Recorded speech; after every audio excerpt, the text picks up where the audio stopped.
fans, and welcome to another edition of Inside Bear Athletics on Bear TV. Tonight, as we get closer to the Thanksgiving break, we're going to take a look at the men's basketball team. One of the newest members of the basketball team, Coach Schmidt, will join us. We're also going to talk Southwest athletic training with assistant athletic trainer Morgan Arrington. That's coming up tonight. Plus, we're going to continue our look at COVID-19 and how it directly affects the student athlete. The men's basketball team will be by for that. So get ready, bear down. It's time for Southwest Bear Athletics on Bear TV. Inside Southwest Bear Athletics is your home for all things sports related at Southwest Mississippi Community College. Benji Embry is the voice of Southwest Bear Athletics and a seasoned sports broadcaster in Southwest Mississippi. You can hear him on game day, broadcasting nearly all of our athletic events. Join us weekly on Tuesdays to catch up on the discussions. You can hear us live on Bear TV, Facebook, Twitter, and YouTube. You can also download the podcast on Apple Podcasts, Spotify, Google, and Amazon Music. So if you have questions or you just want to keep up with teams and stats, you have come to the right place. Well, welcome back to Inside Bear Athletics here on Bear TV. In this week's edition, we're going to start by talking with assistant athletic trainer Morgan Arrington. Additionally, we're going to talk some COVID-19 stuff with her later. But first, Morgan, welcome to the program. Yes, thank you for having me today. Well, Morgan, as our first guest tonight, we see you running onto the football field. We see you running onto the court. But a lot of people probably have never actually got to meet Morgan. So just take a few moments and tell us about yourself. Oh, goodness. Well, I'm from North Mississippi. Originally, I've been practicing for almost 10 years. I've been out of school, and then I did my undergrad at Delta State. I did my master's at Arkansas State, and I'm actually starting my fourth year here at Southwest. Let's talk about the 4 years here at Southwest. First, what drew you to athletic training?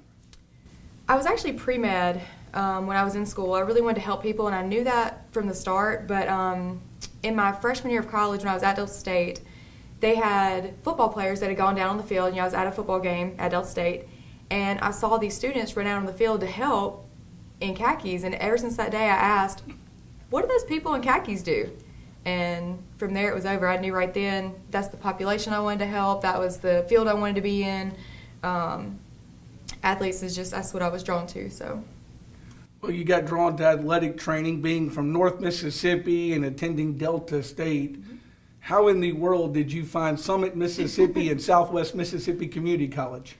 I won't ever forget, before this I was at Northeast Community College, and I was just looking to move a little further away from home and expand my horizons. I've always been one that I do love to travel, I do love to move, and I met Keith at Northeast, and he was like, we're looking for an assistant athletic trainer.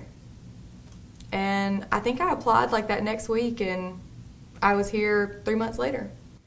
Well, now that you've been here 4 years, you're pretty much part of our Southwest family now, aren't you? Oh, yes. I would hope so. Well, of course, we talked in the intro, a lot of people see, again, you or Keith running onto the field or coming onto the court, but you also have some daily responsibilities here on campus. Tell us about what a normal day in the life of an athletic trainer looks like. I would say very busy. We usually open every morning at 8 o'clock. We start with all of our rehabs, all of our treatments. We have evaluations from the day before if any athletes got hurt during a game or practice. We also do digital COVID-19 symptom checks for every team that's online right now. And we usually let the coaches know by a certain time if their athletes have checked in or not to make sure that they're ready for practice that day. And I guess we usually continue that about at 12:30. We usually start our second treatment sessions with everyone, and then we start getting people ready for practice, usually between 1 and 3. And then about 3 o'clock we start covering practices or games. Depending on the day, we do take kids to Jackson or Brookhaven to doctor's appointments, MRIs, anything like that we have to do that day. We try to schedule that in during our lunch or before breakfast, whatever, just to get everything done that day. So a busy day in the life of an athletic trainer. And one thing that you have that the coaches don't have, of course, the coach is worried about their particular program. But with all the overlap of the programs and everybody practicing kind of at the same time, you're juggling basketball, baseball, football, soccer, the whole gamut of sports at the same time, aren't you? Yes, we are. So I know that adds an extra layer of difficulty to it, doesn't it? It does. Well, let's move on now and talk about this COVID, which has added even more responsibilities to your job. Last spring, of course, COVID-19 hits. Now, normally you're worried about legs and ankles and bruises and things like that. Suddenly it became a whole new issue when COVID-19 hit. How has that changed what you do on a daily basis? I know you have to report certain things and have to be with athletes, temperature checks, things like that. Kind of tell us what happens to the athletic department as far as COVID-19 goes. I will say it was very difficult when everything hit and everything came out. Keith and I, thank goodness, were very proactive in taking an approach with COVID-19. We got together, I guess, in June and started discussing. This is when all the organizations, the NJCAA, the NCAA, the Mississippi, everyone started putting out these guidelines as it pertains to sports. And so from there, Keith and I started to develop this program of return to athletics for Southwest. We also worked with the task force because the thing about athletic training too is it's not just ankles and elbows and knees. The kids come to us when they're sick, if they have strep throat, if they have a cough, if they have a sniffle, and this was pre-COVID-19 as it is. So we've always been responsible for just kind of getting them the treatment that they need. And so Keith and I, like I said, we got together, we took a proactive approach. We partnered with a lot of local clinics, and they have been wonderful. The coaches, as soon as we gave them the program, they were on board, they were ready to help, to do whatever they needed to do, and they've been great in helping us assess situations, keep kids quarantined, or helping us get kids off campus, or whatever the situation is at the time. It's definitely changed a lot. You're right, we have to assess every situation. There's no such thing as just a cough anymore. But we actually are probably one of the few schools that has not had to send home. Like, I think our football team is one of the few that has not been quarantined this entire season, and we've played almost every game this entire season. We got one more left. So I think that says a lot about how we've been handling the situation overall. I was going to say, I think the word used by Athletic Director Bill Wallace was Keith Raybon and Morgan Arrington are his rock stars. And you guys have been rock stars because not only have we been able to stay away from any major COVID problem, but also you still had all that other stuff to do as far as ankles, knees, and coughs and colds. So you still had to care for the student athlete in that way and care for the student athlete in the COVID sense. So it's added an extra layer of difficulty, hasn't it? It has, for sure. Well, as we wind down the fall semester, we get ready for the spring semester. Now, one thing about the spring semester is we're going to start some of those indoor sports. How does that change your mindset as far as indoor sports go, especially with COVID-19? As far as right now, I mean, the coaches and the players have done a great job with staying in their team bubbles and protecting themselves and protecting each other, and even protecting other teams. So I think our main concern is going to be once we start having fans on campus, bringing in people that aren't normally in our bubble. And I know we've put protocols in place for that as well, so we're trying to make sure that we have a setup to protect the athletes as well as the fans that come. I was going to say, once we start getting fans again, it becomes a whole new layer to right. your job, because then it's not just the team bubble, it becomes what the team might be exposed to in that Yes. sense. Well, Morgan, it sounds like you and Keith Raybon, by the way, Keith Raybon, we'll hopefully visit with him during the spring semester. He was unable to be with us today due to he's out right now recovering from an illness, but we'll hopefully talk to him in the spring. But Morgan, thanks so much for coming in and telling us about the job of an athletic trainer. Like we said, so often we see you guys running onto the field or running onto the court when something bad happens, but there's a lot more to it than that. We just want to kind of give you a chance to explain to everybody what the job of an athletic trainer is. We look forward to seeing you back in the spring semester. And by the way, with basketball, baseball, softball, soccer, tennis, golf, I think all playing at exactly the same time next semester, it ought to be fun for athletic training here at Southwest, on it. It's going to be something, for sure.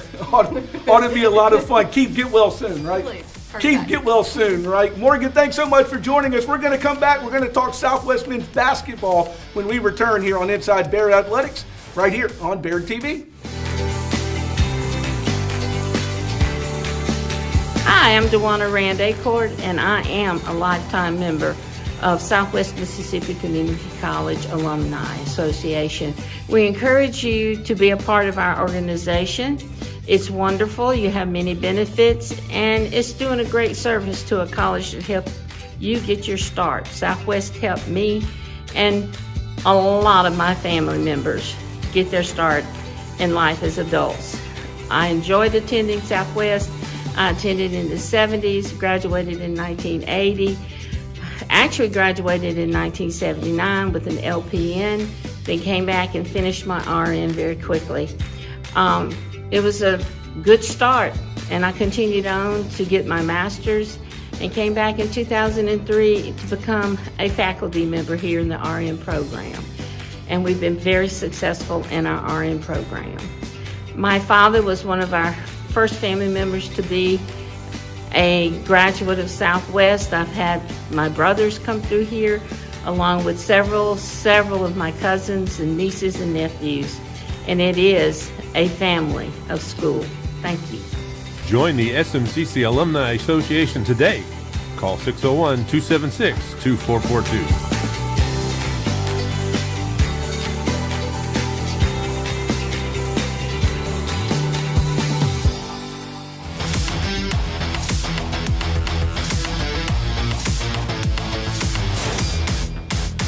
Well, welcome back here on Inside Bear Athletics as we continue on this Tuesday evening. Our thanks, of course, to Morgan Arrington talking Southwest athletic training with us.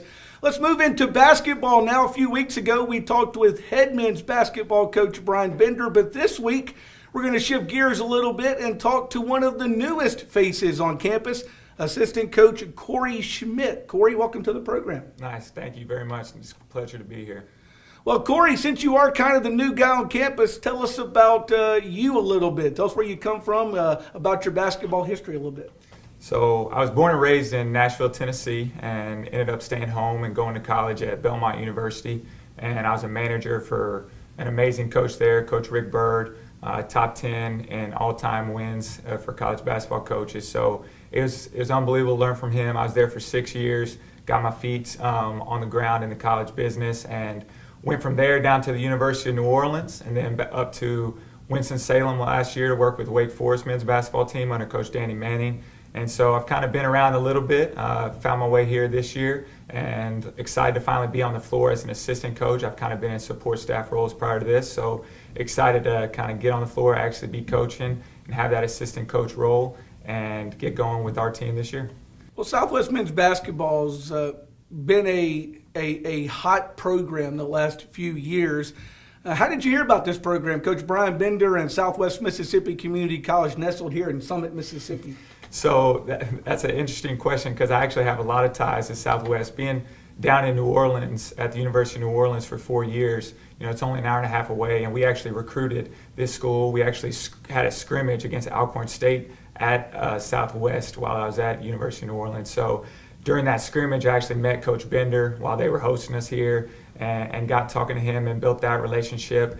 And I also knew from the Rising Coaches Network, knew Coach Andy Farrell while he was an assistant here. So kind of have a lot of connections to Southwest in a bunch of different ways. So when Coach Bender had an opening on his staff and he gave me a call, it was an easy decision. Well, speaking of being an easy decision, what do you know about the MACCC? Pretty good basketball league. For sure. For schools that, you got to get the majority of your talent from the state of Mississippi, there's a lot of really good teams and a lot of good talent. So it's one of those things where with the North and South Division, I know, there's good teams on both sides, and we only have to play those North teams once this year. And we're, excited for the challenge of trying to see where we stack up and seeing if we can get back to being state champions. I know, 2016 is the last time they were here, and, we got Coach Zach back from that team on our staff. So we're trying to kind of emulate what they did that year, and we're talking about it a lot. We have high expectations, and we're not backing down from them. But at the same time, it takes that daily work to get back to that level. So we're excited about what we could do in the league this year, and we're looking forward to it. Well, Coach Brian Bender pretty much had to rebuild this staff, losing 2 assistants. Of course, Coach Thibodeau moves into the number 2 role. But has everybody kind of found their spot, especially with COVID? You guys kind of got a late start getting the kids back. Do you feel like you found your spot on the coaching staff already? For sure. There's always that period where you kind of are figuring things out, what the head coach wants, how he wants to do things. But the cool thing about our staff is that we all really enjoy being around each other. That's kind of the most important thing when you're putting a staff together, and Coach Bender did a great job with that we can talk to each other, we can have those conversations of, hey, we need to do this better, we need to do that, and nobody takes it personal. So we're working just as much as the guys on the floor working and, in that office every day. So we've had a great transition of kind of getting our staff together and figuring each other out, and we feel like we've kind of hit the ground running, we're ready to roll. Before we talk basketball, one more question real quick. You moved on to campus. I understand you may have some additional roles besides just basketball coaching, right? Yeah, I'm a little all over the place. I like getting involved. I help out with the football stats.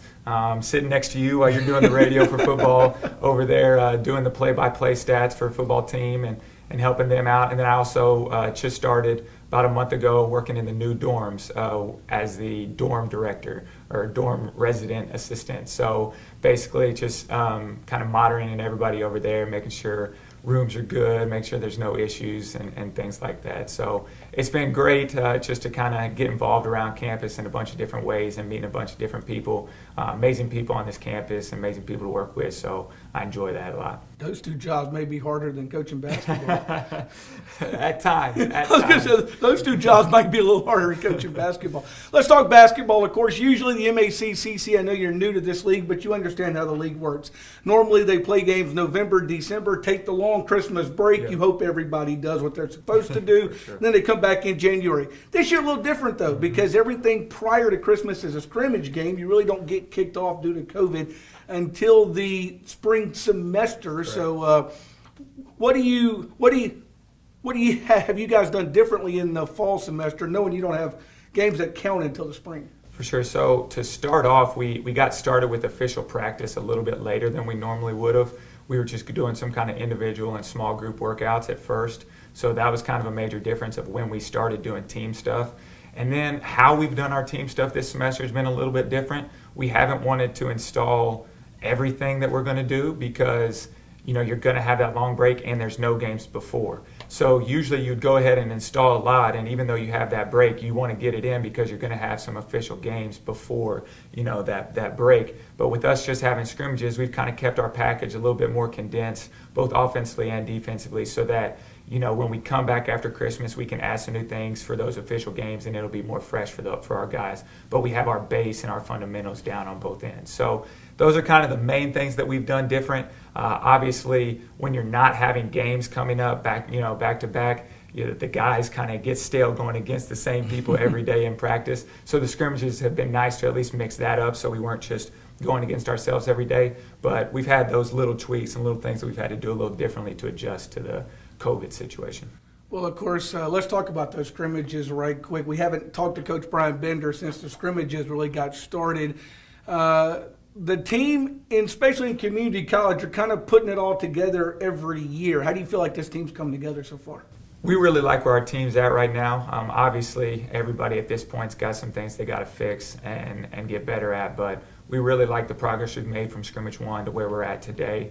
And the biggest thing for us is just getting more consistent. We'll have stretches, flashes where we're really excited, and then we'll have those lulls. And that's every team right now at this point in the year. So it's just trying to get that consistency factor and preaching those same things that we do every day, getting those same things consistently in the game. So we're really excited about where the team's at. We got, like I said earlier, we got big expectations for the year, and we're looking forward to hitting the ground running in January with those official games. January 20th, the Correct. First game. I think it's at Itawamba, right? At Itawamba, correct. That's a good road trip for a first-year assistant coach to get on the bus and I've make heard- that long trip to I've heard Itawamba. That's one of the longer trips. So It's not just right around the corner. Trust me on that. It's quite a haul to Itawamba, but you guys will be, I'm sure at that point, be itching to play anybody anywhere, right? For sure.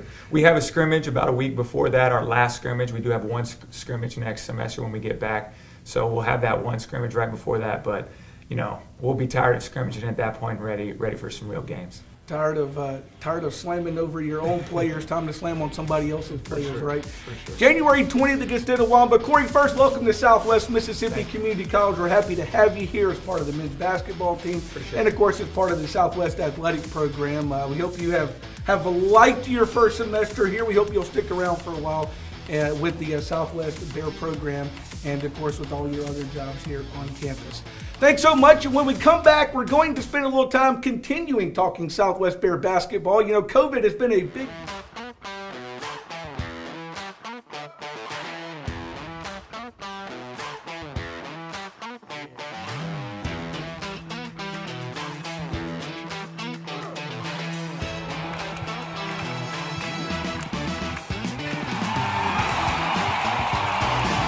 It's time to get excited about Southwest Athletics. Football season is nearly here. The SMCC All-Sport Athletic Pass will give you admission to every home game of every sport for the whole academic year. Get your All-Sport Season Pass at www.southwestbearathletics.com. Thank you for supporting Southwest Athletics. Get your All-Sport Season Pass today. Reach the summit.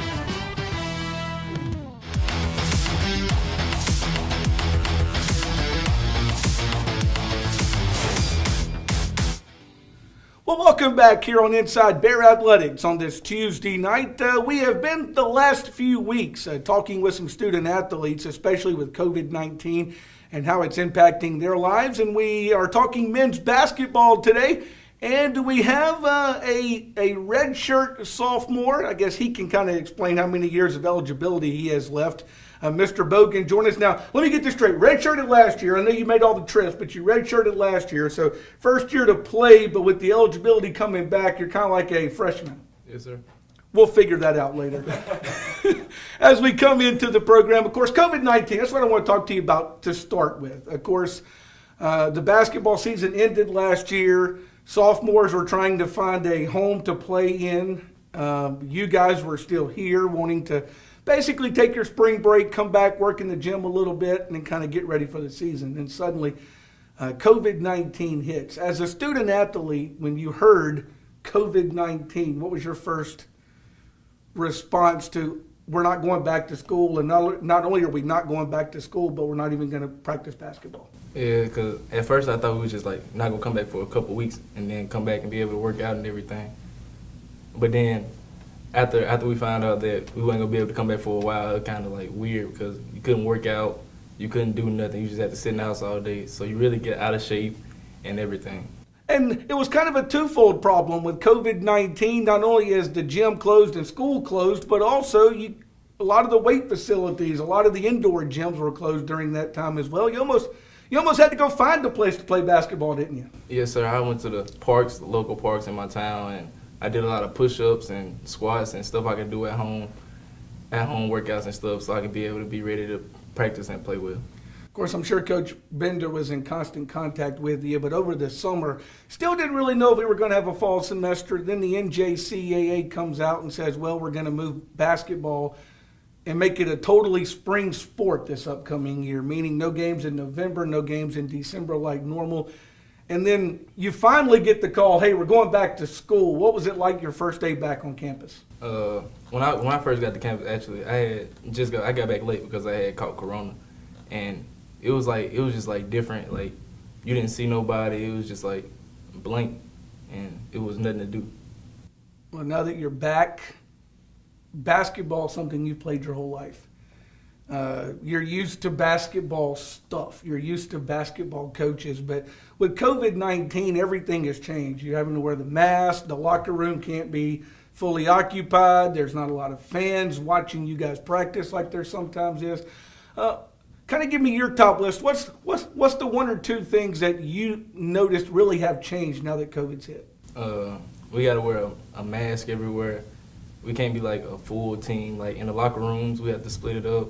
And study hall, we have to split up and stuff. So it's not like you're not like spending as much time with the guys as you usually would without coronavirus. Well, you've been able to scrimmage a little bit this year. How have you felt getting back on the basketball court? It was fun. It's been a while. I was just grateful to be able to play again. And one additional thing about playing again, I know that when you play the game of basketball, especially at Southwest, you saw the crowds last year.